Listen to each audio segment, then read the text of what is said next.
এটা জটিল সমস্যা কৰ্মচাৰী সমাজ যে আমাৰ আজিৰ তাৰিখত গোটেই ভাৰতবৰ্ষৰ যিটো এটা জটিল সমস্যা কৰ্মচাৰী সমাজৰ যে NPS UPS ব্যৱস্থা, সেইটো আমি সদৌ অসম কৰ্মচাৰী পৰিষদে তাত আমাৰ ওদালগুৰি জিলা কৰ্মচাৰী পৰিষদৰ সম্পূৰ্ণ সহযোগী যে আমি ইয়াৰ বিৰুদ্ধে প্ৰতিবাদ কৰি আছোঁ। কেইবাটাও কাৰ্যসূচী ইতিমধ্যে লৈছোঁ, কেইবা বছৰৰ পৰাই কৰি আছোঁ।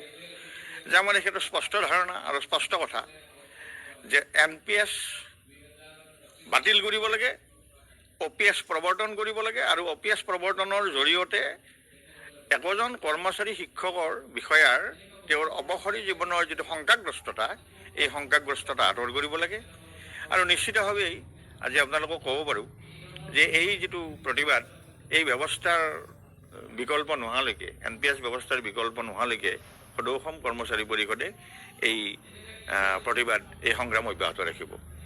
অন্যহাতে ৰাজ্যখনৰ যিবিলাক ধৰক আমাৰ অষ্টম দৰমহা আয়োগৰ কথা আহিছে, ইতিমধ্যে আমাৰ অসমৰ মাননীয় মুখ্যমন্ত্ৰী মহোদয়ে অষ্টম দৰমহা আয়োগৰ কথা ঘোষণা কৰিছে, যদিও কাৰ্যালয়ৰ ভিত্তিত একো স্মাৰক পত্ৰ বা অফিচ মেমৰেণ্ডাম ওলোৱা নাই। এইটো এটা জটিল সমস্যা কৰ্মচাৰী সমাজ যে আমাৰ আজিৰ তাৰিখত গোটেই ভাৰতবৰ্ষৰ যিটো এটা জটিল সমস্যা কৰ্মচাৰী সমাজৰ যে NPS UPS ব্যৱস্থা, সেইটো আমি সদৌ অসম কৰ্মচাৰী পৰিষদে তাত আমাৰ ওদালগুৰি জিলা কৰ্মচাৰী পৰিষদৰ সম্পূৰ্ণ সহযোগী যে আমি ইয়াৰ বিৰুদ্ধে প্ৰতিবাদ কৰি আছোঁ। কেইবাটাও কাৰ্যসূচী ইতিমধ্যে লৈছোঁ, কেইবা বছৰৰ পৰাই কৰি আছোঁ।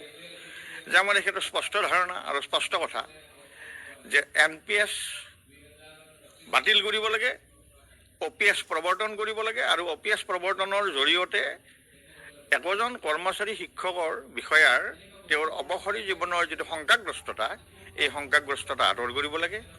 আৰু নিশ্চিতভাৱেই আজি আপোনালোকক ক'ব পাৰোঁ যে এই যিটো প্ৰতিবাদ, এই ব্যৱস্থাৰ বিকল্প নোহোৱালৈকে, NPS ব্যৱস্থাৰ বিকল্প নোহোৱালৈকে সদৌ অসম কৰ্মচাৰী পৰিষদে এই প্ৰতিবাদ, এই সংগ্ৰাম অব্যাহত ৰাখিব।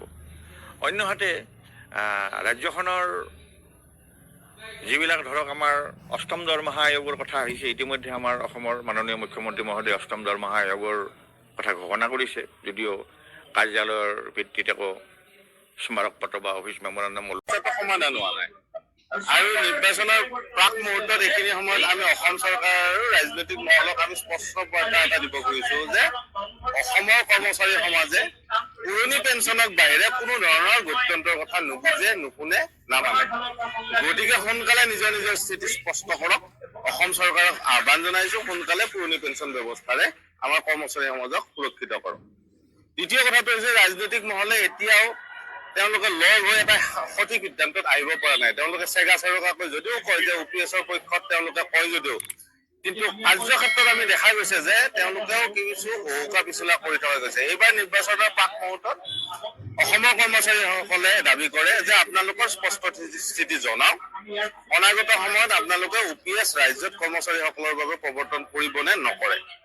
অসমৰ কৰ্মচাৰীসকল কেৱল 5 লাখ ভোটাৰ নহয়, অসমৰ কৰ্মচাৰীৰ প্ৰতিটো জনগোষ্ঠী, জাতি, অঞ্চল, প্ৰত্যেক অঞ্চলৰ পৰা প্ৰতিনিধিত্ব কৰে শিক্ষিত ব্যক্তি আৰু 50 লাখ 60 লাখ ভোটক তেওঁলোকে নিয়ন্ত্ৰণ কৰে। গতিকে সেইকাৰণে তেওঁলোকৰ স্থিতিটো আমি স্পষ্টভাৱে জনাটো বিচাৰিছোঁ আৰু তেওঁলোকক আহ্বান জনাইছোঁ যে আপোনালোকে নিৰ্বাচনী ইস্তাহাৰতে নহয়, নিৰ্বাচনী বিষয়তে নহয়, সমস্যাটো সমাধানৰ ক্ষেত্ৰত আপোনালোকে সকলো লগ হৈ আপোনালোকে সিদ্ধান্ত গ্ৰহণ কৰাৰ ক্ষেত্ৰত কি পদক্ষেপ লৈছে আমি কৰ্মচাৰী সমাজক জনাওঁ। অনাগত সময়ত আমি কৰ্মচাৰী সংস্থা সংঘকো অনুৰোধ জনাইছোঁ আমি বিভিন্ন ক্ষেত্ৰতে যে যিটো তেওঁলোকৰ এই মুহূৰ্ততো তেওঁলোকে কিছু কৰ্মচাৰী সংস্থা সংঘ এতিয়াও নিশ্চুপ হৈ আছে, তেওঁলোকক অনুৰোধ জনাইছোঁ তেওঁলোকে আগুৱাই আহক এই সমস্যা সমাধানৰ কাৰণে। ইতিমধ্যে আমি উত্তৰ পূৰ্বাঞ্চলৰ সকলো ৰাজ্যৰে কৰ্মচাৰী সংস্থা সংঘ লগ হৈ এই সংগ্ৰামখন আগুৱাই নিয়াৰ আমি এটা পৰিৱেশ এটা সৃষ্টি কৰিছোঁ আৰু অনাগত সময়ত অসমৰ লগতে উত্তৰ পূৰ্বাঞ্চলৰ আদৰ্শ ৰাজ্যৰ প্ৰত্যেক কৰ্মচাৰী সংস্থা সংঘই এই সংগ্ৰামত অৱতীৰ্ণ হ'ব। তাৰ আগতে অসমৰ কৰ্মচাৰীসকলৰ কাৰণে সুখবৰ এটা আহক আৰু মাননীয় মুখ্যমন্ত্ৰী মহোদয়ক অনুৰোধ জনাইছোঁ, অসমৰ কৰ্মচাৰী সমাজক অনুৰোধ জনাইছোঁ শীঘ্ৰে পুনৰ ব্যৱস্থা বলবৎ কৰি আমাৰ কৰ্মচাৰীসকলক সুৰক্ষা প্ৰদান কৰিব।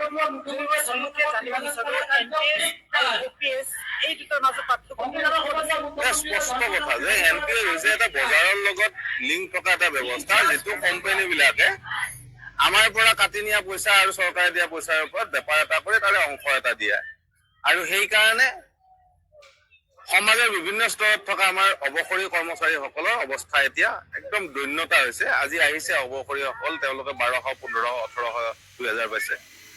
আৰু OPS ব্যৱস্থাটো হৈছে সম্পূৰ্ণ সুৰক্ষিত ব্যৱস্থা, চৰকাৰে তাৰ দায়িত্ব লয় আৰু অৱসৰৰ পিছত চৰকাৰে প্ৰদান কৰে। আমাৰ মুখ্যতঃ কথা এইটো যে আমাৰ পুৰণি ব্যৱস্থাৰ মাজত যিখিনি আমাৰ সুবিধা আছিলে সেইটো হৈছে সন্মান আছিলে, সুৰক্ষা আছিলে, দায়বদ্ধতা আছিলে আৰু এটা মানে অৱসৰীসকলক সুৰক্ষা দিয়াৰ এটা দীৰ্ঘদিনীয়া প্ৰয়োজনীয় বিষয় এটা আছিলে, যিটো নোহোৱা কৰিছে NPS বিষয়টো।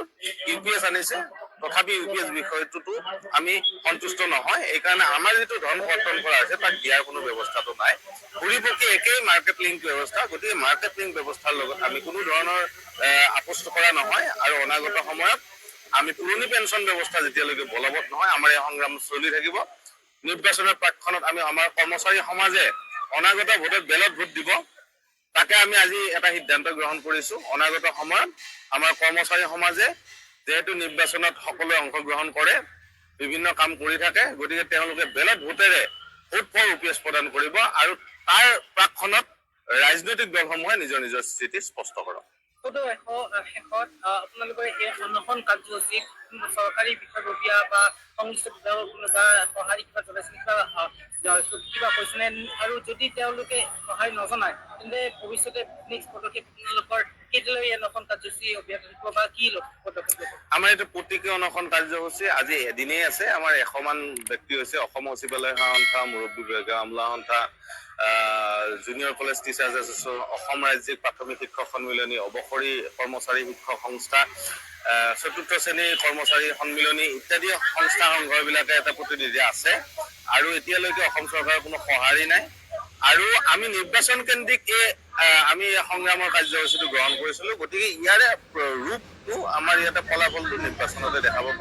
অনাগত সময়ত আমি আশা কৰো যে ৰাজনৈতিক দলসমূহে ৰাজনৈতিক যিটো তেওঁলোকৰ পাৰ্থক্য বিভেদটো পাহৰি অসমৰ কৰ্মচাৰী সমাজক অসমৰ অৰ্থনৈতিক সুৰক্ষাৰ স্বাৰ্থত, অসমৰ ৰাজ্যিক সুৰক্ষাৰ স্বাৰ্থত, এক সুশৃংখলিত সমাজ ব্যৱস্থাৰ স্বাৰ্থত অসমত সোনকালে পুৰণি পেঞ্চন ব্যৱস্থা বাহালৰ কাৰণে সকলোৱে উদ্যোগ গ্ৰহণ কৰে।